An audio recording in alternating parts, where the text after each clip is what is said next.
Mamavation Moms, this is Kia coming to you with my Mamavation post for the 1st of March 2010. In case you don't know, I used to go by Madre Oso, but I switched up my Twitter name to Bodhi_bear. Not enough people were realizing that meant Mama Bear in Spanish. Anyway, I did have a very good week. For those of you that don't know, I am 24 weeks pregnant, so I'm a lot different than the other Mamavation moms in my program. I'm in this program for accountability with my exercise and the food I eat because I'm trying to have a home birth. This past week, I did very good with my challenges. First off, I was trying to stay away from empty calories, which is really easy to eat at this point in pregnancy. And I really want to thank some of the sisterhood for kind of telling me to step away from the junk food when I told them I was thinking about eating it on Twitter.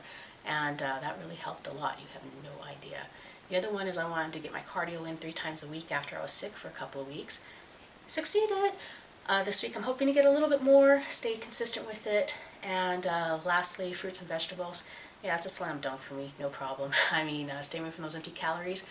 What are your choices? You're going to eat a bunch of carbs, a bunch of protein? No, you're going to go for the fruits and veggies, so I was really good with that. I figured this week, though, I would kind of give you guys a little bit of a treat from my kitchen, considering that we talked to Dr. Renna last week.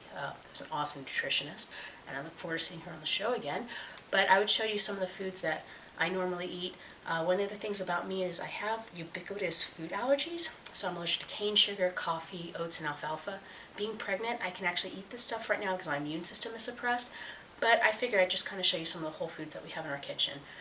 Now don't freak out, but I do belong to a raw dairy in the state of Colorado. I have a partial cow share, and for me, I feel that this is safe in my pregnancy because it's run by 2 bovine vets that are actually consultants for Organic Valley dairy products, and they send their milk out and their dairy products out on Wednesday to get tested for 4 major bacterium before I pick it up on Friday. So I know I'm not getting Listeria or E. coli or any of the other things that people were told to stay away from for raw products when they're pregnant. Anyway, I thought I'd show you, this is my yogurt that I get, and we do get it in these awesome mason jars that we return weekly or 2 weeks whenever we finish using it. So this is my raw culture yogurt, which is awesome, and friends are always asking for it when they're sick because of the probiotics to kind of help them out. And this is my milk. And I was asked if I drink the stuff low fat, non-fat, or whole fat. And quite honestly, you only get it one way from the dairy. You get it whole fat. And I was kind of like, ew, whole fat milk? That's disgusting. That is not going to be helping me lose weight. It is not a proportion 40-30-30 type food. But I did a little more research into it, and I'm totally fine with whole milk now because if you're going to get your food from a mammal, there are a lot of hormones that are binded to fat cells, and when you remove some of the fat from whole milk products, what you're actually doing is you're removing some of those fat and those hormones in a disproportionate amount so that when you consume them, it can actually do a little bit of disruption to your endocrine system. So for like women that are trying to get pregnant, that can be very important, and there are new studies coming out, and you can just like hit Google Scholar about whole fat milk or whole fat dairy in pregnancy to kind of see that there really seems to be a little bit of a recommendation for people trying to get pregnant really to consume the whole fat products to avoid the endocrine disruption. One of the other things I thought I'd show you is because of my allergies, I cook a lot at home. And Dr. Renna talked about wheat and flours, and I have like so many different types of flours in my home right now.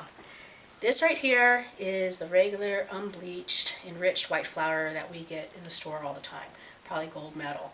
And it is very fine, and this is the stuff that has like the endocarp and like the husk of the wheat grain removed from it. This right here is basically its wheat counterpart that is like the whole wheat processed flour. This can also come enriched or non-enriched. It's usually enriched though. If you're going to remove anything in this country, you do have to enrich it with the flours. So that's why you see so many like children's cereals that say they're healthy and vitamin fortified, when actually they just kind of pump vitamins back into them and some of the good nutrients that were already taken away. And I have a very nice luxury that I know not everybody has. I have a neighbor that lives really close to here, going just east of our place. We live on the foothills. Just east, he has a place where he grows wheat.